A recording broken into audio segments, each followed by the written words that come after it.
چلتی بس میں نے کہا۔ بس لاہور سے ایبٹ آباد جا رہی تھی۔ جب بس اسٹیشن سے چل پڑی تو فرنٹ سیٹ پر بیٹھے ایک بزرگ جس نے بہت اچھے کپڑے پہنے ہوئے تھے کھڑے ہو گئے اور باقی مسافروں سے مخاطب ہو کر کہا، میرے بھائیوں اور بہنوں، میں کوئی بھکاری یا گدھا گر نہیں ہوں۔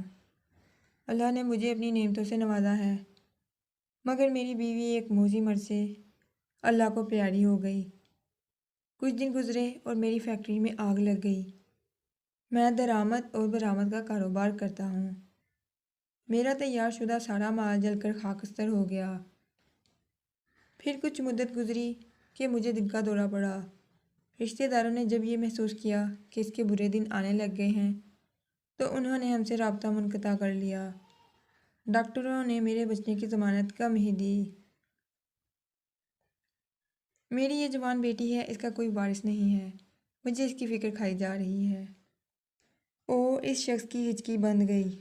جوان سا لڑکی جو پاس میں بیٹھی تھی اٹھی اور باپ کو سہارا دے کر سیٹ پر بٹھا دیا۔ بس کی پچھلی سیٹ سے ایک آدمی کھڑا ہو گیا اور کہنے لگا، میرے 2 بیٹے ہیں، ایک ڈاکٹر ہے، اس کا نکاح ہو چکا ہے، اور دوسرا یہ جو اس شخص کے آگے بیٹھا ہوا ہے انجینئر ہے، اس کے لیے دلہن کی تلاش ہے۔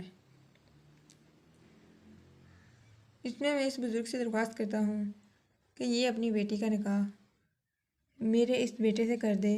میں وعدہ کرتا ہوں کہ اس بچی کو کبھی باپ کی کمی محسوس نہیں ہونے دوں گا۔ لڑکا کھڑا ہو گیا اور کہا، مجھے رشتہ قبول ہے۔ بس میں موجود ایک مولوی صاحب کھڑے ہو کر کہنے لگے، یہ سفر بہت مبارک سفر ہے، نکاح جیسا مقدس عمل ہو جائے گا، وہ بھی سفر میں، اس سے اچھی بات کیا ہوگی؟ اگر لوگوں کو اعتراض نہ ہو تو میں نکاح پڑھا دوں۔ سب کہنے لگے، ماشاء اللہ، سبحان اللہ، الحمدللہ وغیرہ وغیرہ، اور مولوی صاحب نے نکاح پڑھا دیا۔ ایک اور صاحب کھڑے ہو کر کہنے لگے، میں چھٹی پہ جا رہا تھا اپنے گھر والوں کے لیے لڈو لے کر، مگر اس مبارک عمل کو دیکھ کر میں سمجھتا ہوں کہ لڈو ادھر ہی تقسیم کر دیں۔ اس نے دلہن کے باپ سے مخاطب ہوتے ہوئے کہا۔ دلہن کے باپ نے ڈرائیور سے کہا، ڈرائیور میاں، 5 منٹ کسی جگہ پر بس روک دینا تاکہ سب مل کر منہ میٹھا کر لیں۔ ڈرائیور نے کہا، ٹھیک ہے بابا جی۔ مغرب کی نماز کے بعد جب اندھیرا ہونے لگا تو لڑکی کے باپ نے ڈرائیور سے بس روکنے کو کہا اور سب مسافر مل کر لڈو کھانے لگے۔ لڈو کھاتے ہی سب مسافر سو گئے۔ ڈرائیور اور کنڈکٹر جب نیند سے جاگے تو اگلی صبح کے 8 بجے تھے، مگر دلہن اور دولہا، ان کے 2 باپ، مولوی صاحب اور لڈو بانٹنے والا بس سے غائب تھے۔